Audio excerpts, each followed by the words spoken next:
Why personal finance class should be mandatory by Henderson. In 2010, there were 1.53 million bankruptcies in the U.S. And for people between the ages of 55 to 64, the average retirement savings was $12,000, and the average student loan debt was $1.1 trillion.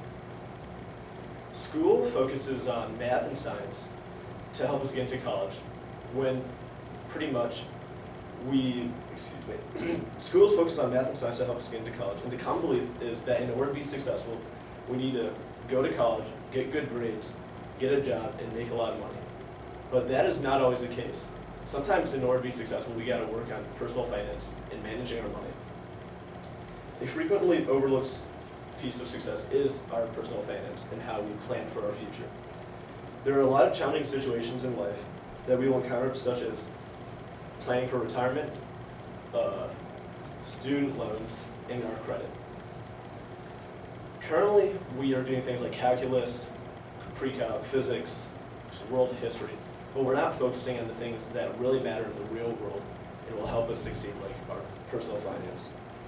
A number of high schools are doing the bare minimum in order to prepare us for our future. And state governments are so focused on the Common Core classes of math and English that personal finance is an option frequently overlooked. As high schoolers, we are getting credit cards, paying for gas, going to college and thinking about student loans, as well as having credit put up in front of us once we get to college, we'll have credit put up, and we'll have to be able to determine what is a good amount of credit to have and what credit cards we should get. According to a survey released by the Nonprofit Council for Economic Education, there are only 13 states that currently require students to take a personal finance class in order to graduate. The way to improve financial understanding requires all states to take a firm stance that financial education is important, and the long-term, and give teens the chance to take long-term financial stability, which will allow them to prepare for things like buying a home, getting a mortgage, buying cars, preparing for their future retirement.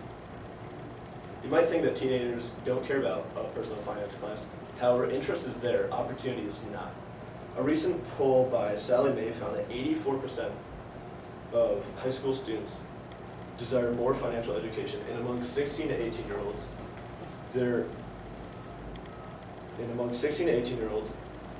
they said they would rather learn about money management in the classroom than make financial mistakes in the real world.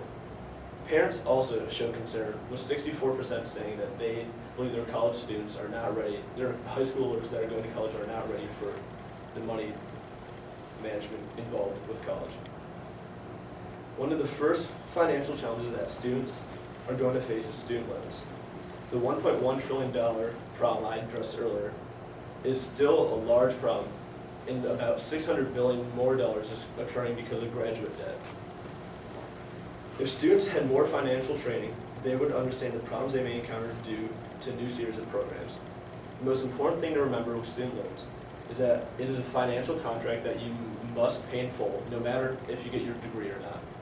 Another crucial thing to keep in mind is that these funds are intended for essential costs only, like tuition, fees, and books, but not for your lifestyle subsidies. Once you enter into the repayment process, you got to pay for it in full and on time, and if you can do this well, it's a good way to boost your credit score.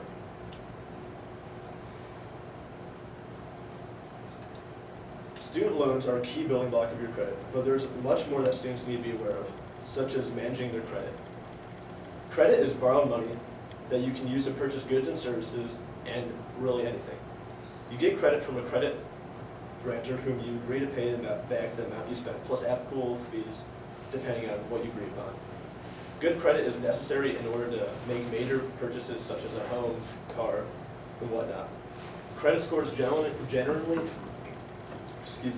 range between the low 300s and the mid 800s. And for the people between the ages of 18 to 29, the average credit score is 637. Your credit score directly affects how much money your loans and other types of financing will cost you over your lifetime.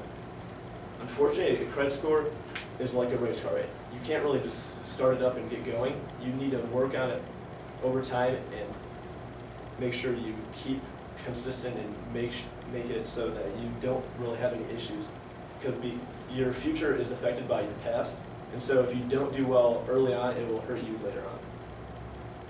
This is why it's important for high schoolers to have a finance class to understand how credit works.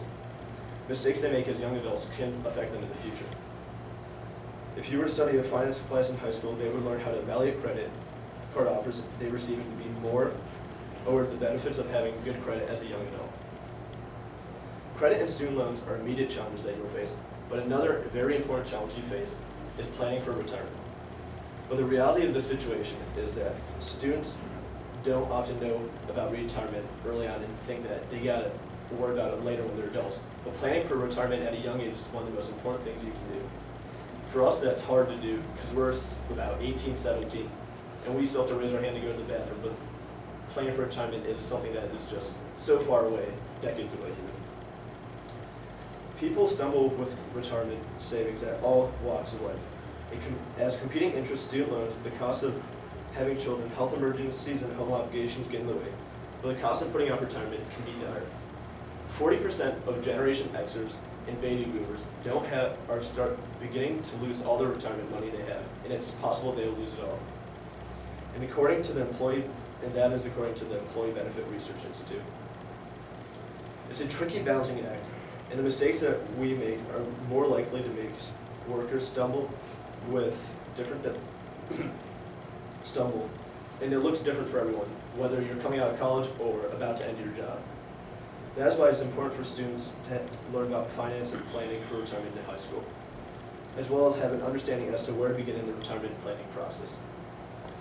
As you go to college, these classes will be beneficial because you won't make the mistakes of focusing on too much student loan debt. Some people believe that it is important to pay off all your student loan debt immediately at a young age with your meager paychecks. But frankly, it is very good to begin planning for retirement early because time is a very key aspect. And if you can use time efficiently, by the time you're ready for retirement, you'll have the money you need. And of course, the course would also have a large impact on young adults. If you are not financially successful in your 20s, your 30s won't look much better most of the time. And it can even lead into your 40s and 50s and just lead into a total bad career with your retirement. The mistake often made is cashing in your retirement money for buying a house. This is bad because oftentimes you might need space because you have children or you might have more money, but oftentimes when you get to retirement, you don't have the money you need to have an efficient and effective life that's healthy for you and your family. By students having a finance course in high school, they will learn the importance of starting to save early and understand the importance of retirement. The sooner you save for retirement, the easier it is to plan for it.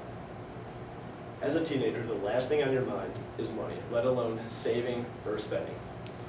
On one hand, I have a credit card that my parents gave me, and they give me money and food and gas.